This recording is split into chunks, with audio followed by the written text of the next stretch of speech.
What exactly is on Jabiim?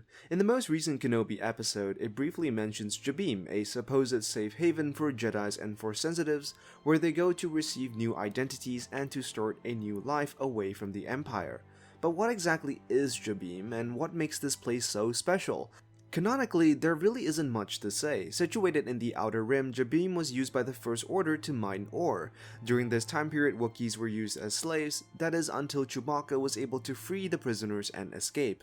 But what is more interesting about Jabiim is actually the legend story told around it.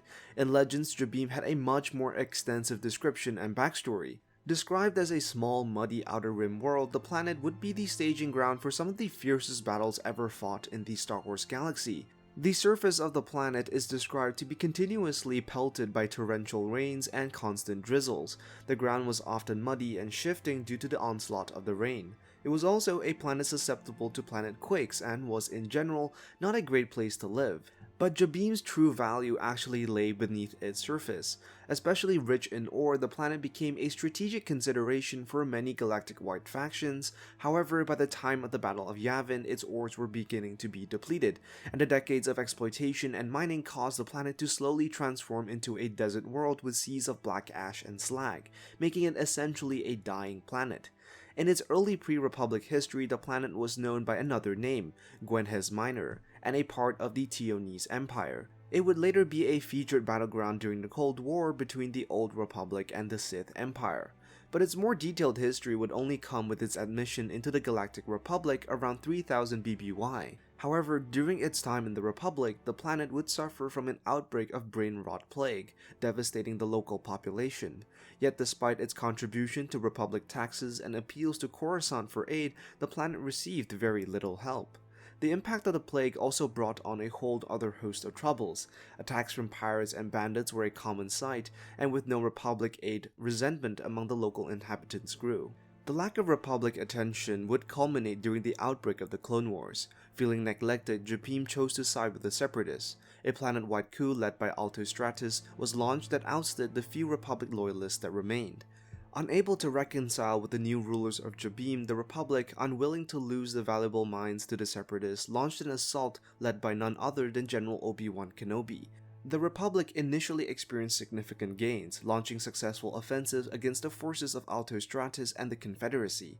However, the locals supplied by the Separatists and supported by Asajj Ventress would be able to turn the tide by launching a surprise attack on Shelter Base, putting Obi-Wan Kenobi temporarily out of action.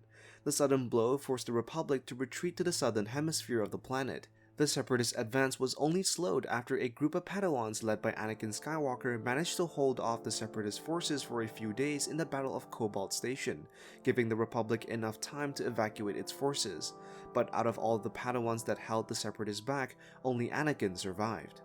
Considering the planet to be lost, Anakin made the decision to abandon Jabiim, angering the few remaining Republic loyalists. The Republic would eventually retake the planet during the closing days of the Clone Wars, albeit a costly victory.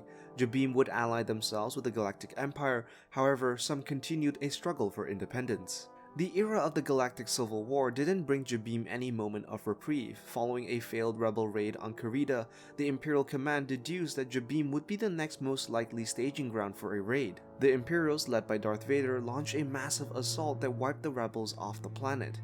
The assault led to an Imperial victory and the continuation of Imperial exploitation.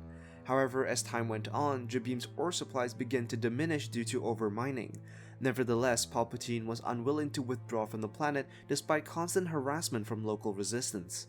The rebels would make a second attempt at gaining a foothold on the planet in 0 ABY.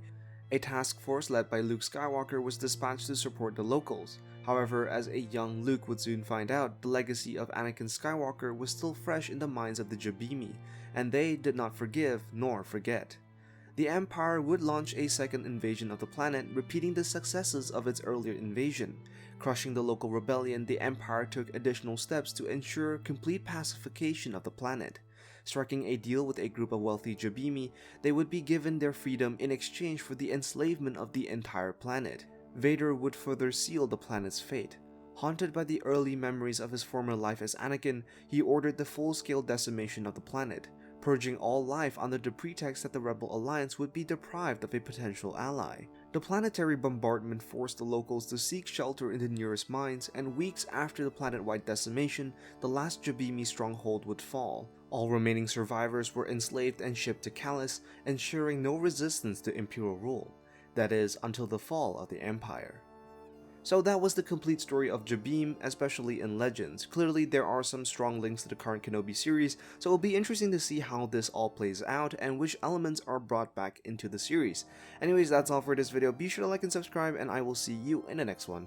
I am the Lost Acolyte, and I have spoken.